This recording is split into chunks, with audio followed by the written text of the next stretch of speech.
I talked earlier about NPC thinking that prioritizes popularity over principles. What I'm about to do is in very, very bad taste, but I'm going to do it anyway. Yeah, we'll see.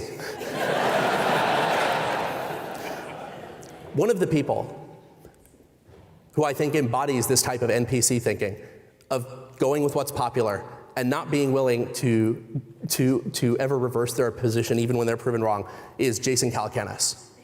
Let me read about some of the things he said about me over the years. Just a small sampling. Palmer Luckey, hideous. What an idiot. A moron.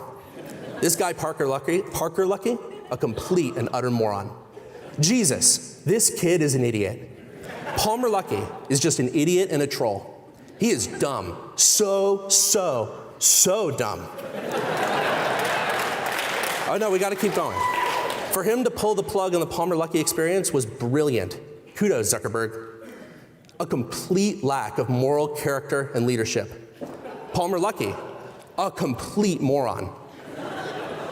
Palmer doesn't care about any of his employees, family members, or team members.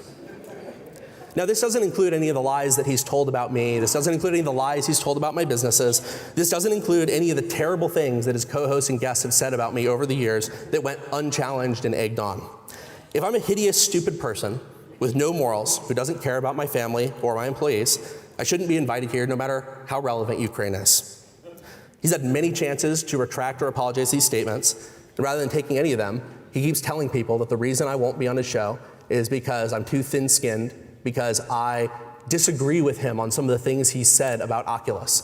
This is not the case. I've explicitly told him why I've refused to be on his show. It's because he and his crew of bullies have been vicious liars who have attacked me for years and berated me for years and spread lies about me for years in a way that I've been able to overcome that very few entrepreneurs would have the money or the resources or the credibility to do. And being nice to a few people, like I'm sure he's being nice to you, does not excuse this. This isn't debatable whether it happened or not. It clearly happened. These are all direct quotes from things that he said over the years, both while I was at Oculus and during my time after Oculus. And Jason, like many influential people, some of them even in this room, who have treated me like shit for years, suddenly changed their tune as soon as Anduril was on the upswing, as soon as we were doing good things. They started inviting me on their podcasts, liking all my social media posts, putting me on their innovator lists, all without any acknowledgement whatsoever that they were the ones that were attacking me when it was popular, kicking me while I was on the ground, and treating me like garbage. It's really pathetic because a lot of my remaining critics at least are basing their opinions on some kind of consistent worldview. A lot of other people are attacking me and the work that I do because it's popular. When it's popular to attack me, they attack me. When it's unpopular to attack me, when Ukraine is being attacked, they are suddenly friends. And those are the same people that I know are going to go back to shitting on me the second that it becomes popular again.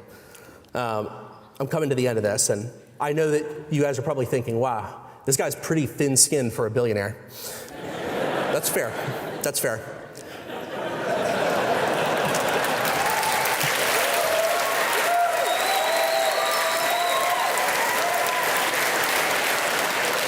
But I want to remind you of something.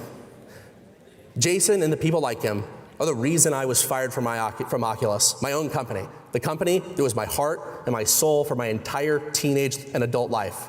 For him, it was a game, it was his show, and for me, it was everything, and I lost everything. It almost destroyed me. I'm still filled with rage about it. I always will be. I'll end with this. I was able to create Anduril because a small group of people were willing to give me a second chance, to let me build something great in an important but controversial industry that was being constantly berated by people who thought we lived at the end of history. They invested in me while Jason was trying to poison my career and keep me on the ground. Thank God he failed. Thank God for investors who ignore him and people like him. The market conditions suggest there are going to be a lot of founders, hopefully none of the people in this room, losing their startups over the next year or so.